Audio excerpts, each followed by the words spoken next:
Welcome to your Thanksgiving week motivation. Well, maybe this week it's hard to be thankful.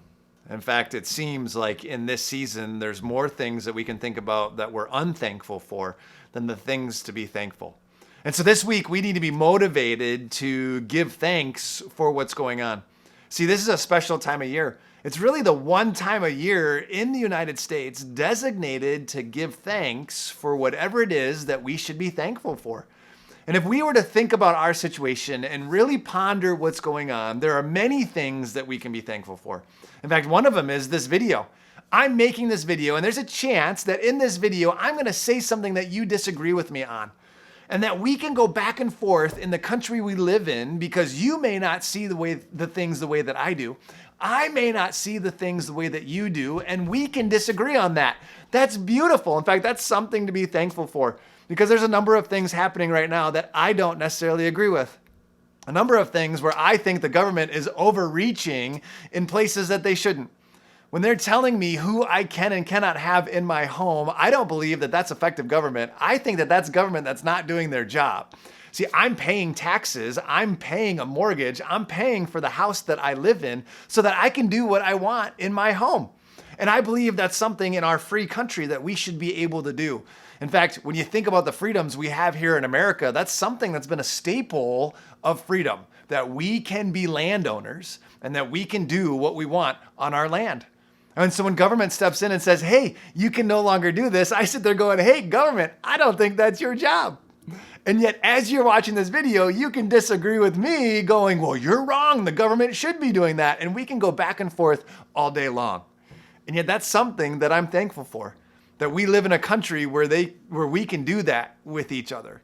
Or when you think about the fact that there are other things that are happening in our culture right now that we may be unthankful for rather than being thankful. Like the way the election just went. Many of us are sitting here complaining, going, oh, it didn't go the way that I wanted. And yet we have the ability to be part of a process where we get to elect our leaders, where we can have a voice in what's happening. And yet when we sit here hoping and thinking that it's going to be a king who's going to save us or a governmental entity that's going to save us, I want to tell you, you're wrong. If you think that the government reaching into our world is right, I believe that's wrong.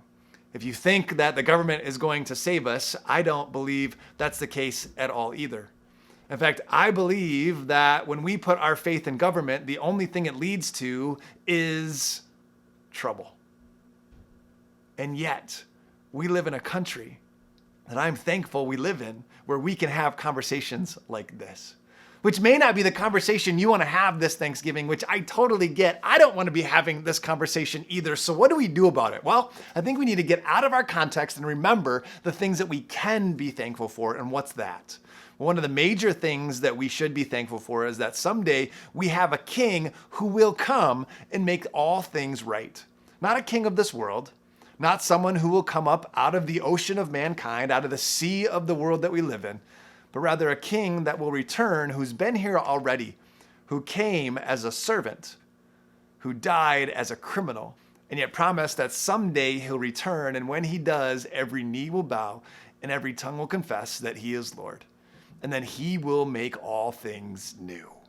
That is something this season that we can be thankful for. And so I'm putting my hope in that. And I'm thankful that we live in a country right now where we can talk about it, where we can disagree about it, where we can get frustrated about what's going on and be discontent in this season. Yet I challenge you, be thankful for the things that we may be unthankful for, yet that we can disagree on as we wait for somebody to come who we can put our trust in for all eternity.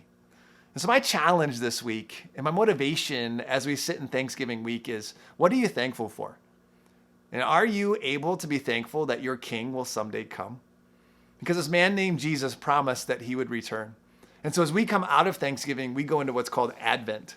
And Advent is anticipation of the second coming of Jesus Christ. There was a first coming. There was an anticipation of that many people were looking for, the first Advent. And now the second Advent is what we long for, what we wait for, what we hope for. And so we celebrate that over the next couple of months. And so if you've never done that before and you're in a season where it's hard to be thankful, I would challenge you to look into Advent and be thinking about what we can look forward to and give thanks for what we hope for and not what it is that we can see, but rather what it is that's unseen, that someday will make all things new. And get out of our context and understand that this is fleeting. It's but for a moment. And what Jesus promised is eternal life through him as the way, the truth, and the life. And so this season, be thankful, no matter where you're at. If you don't know who Jesus is, find him, look for him, seek him, because when you do, he said he'll be there. And then let's get excited because he's come once and now he's coming again. Have a great Thanksgiving week. See you next week.